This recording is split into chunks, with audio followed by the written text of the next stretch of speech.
Greetings, hi, the War Owl greets you, and guess what, folks? After the big damn update, we got yet another update to address some more issues, and it sort of happened at the same time, which is great. I'm a little disappointed that not everything was addressed before release, but it certainly looks like many of the issues are being looked after. The only problem is, beta testers have not had the time to actually test these changes.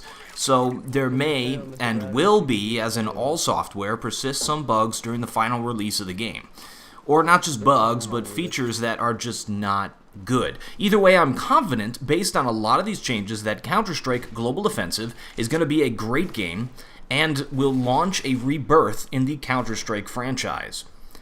Gameplay. The max penetration distance has been increased to 7.5 feet. Penetration.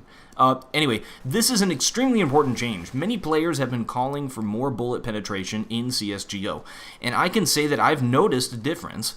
I think in terms of bullet penetration that there should be a well-defined max so that mappers will be able to intellectually decide while creating their maps which walls can be shot through and which not.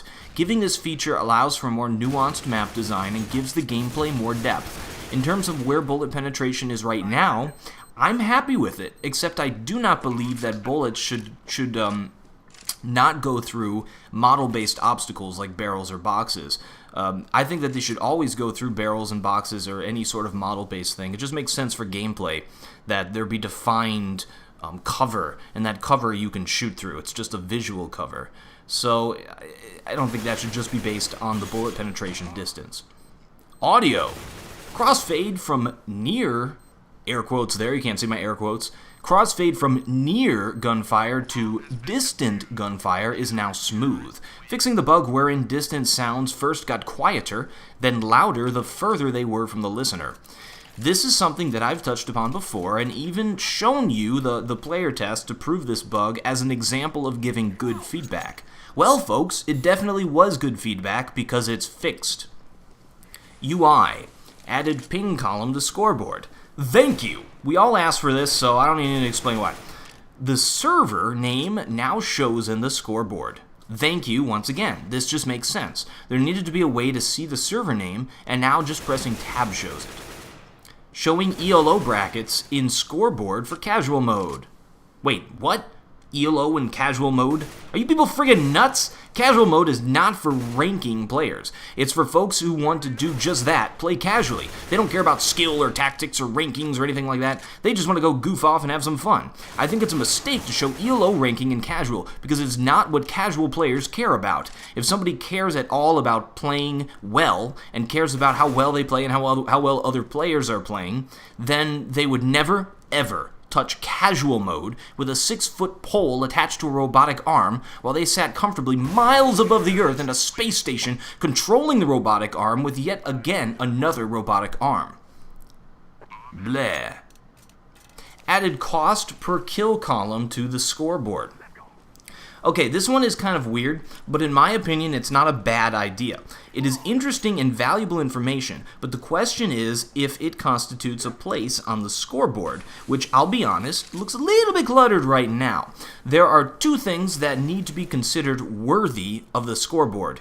MVPs, which nobody really cares about, let's be honest there, and cost per kill. Cost per kill just shows how cost efficient you are being, which in competitive Counter-Strike is one of the most important statistics. MVP doesn't make any sense because it's not an individual game, it's a team-based game. So no, you don't really, it just doesn't make sense to me. You shouldn't like look at individual skill, you should look at how the team is doing. It makes more sense. Now, there's a ton of other UI changes, but they are small little aesthetic fixes. One thing to note is that the scoreboard supports up to 24 players now. Many servers plan to allow 32 players, so it really needs to have a scroll bar or something. It wouldn't be that hard, just add a scroll bar that it goes, if it's over 24 players on a server, allow the players to use the page up and page down buttons to control it. That way you can have unlimited players supported by the scoreboard. Haha! And of course, for servers that have 24 below, etc., it still looks good. Bug fixes. Kick a bot that a player is controlling now reverts the player to essentially display as alive. Oh my gosh, you can now come back to life in Counter-Strike.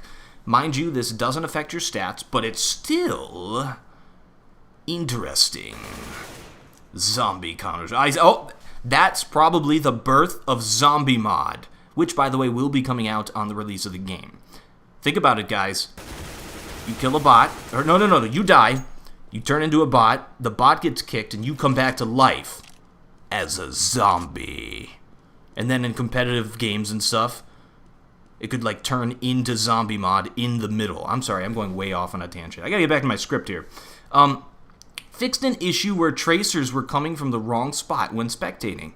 Yeah, I'll be honest, I turned those darn things off as soon as I found out how, and I couldn't be happier. R_draw tracers _ first person space 0. Thank you to Adventuro for messaging me that. Now, let's not go over why tracers suck. Let's just get the word out how to remove them and pretend they never existed. Matchmaker. Matchmaker, matchmaker, make me a match. Blah, blah, blah, blah, blah. Okay, let's be honest with ourselves here. Matchmaker is for consoles, and Valve servers are all 66-tick for a 5 versus 5, so they really aren't worth playing on. Plus, they use icky fogginess and stuff like that, and the weird maps. So I'm going to ignore matchmaking unless something changes that makes it worth anybody's time. Well, that's it for me. See ya in-game. I'm the War Owl, and I still have no closer.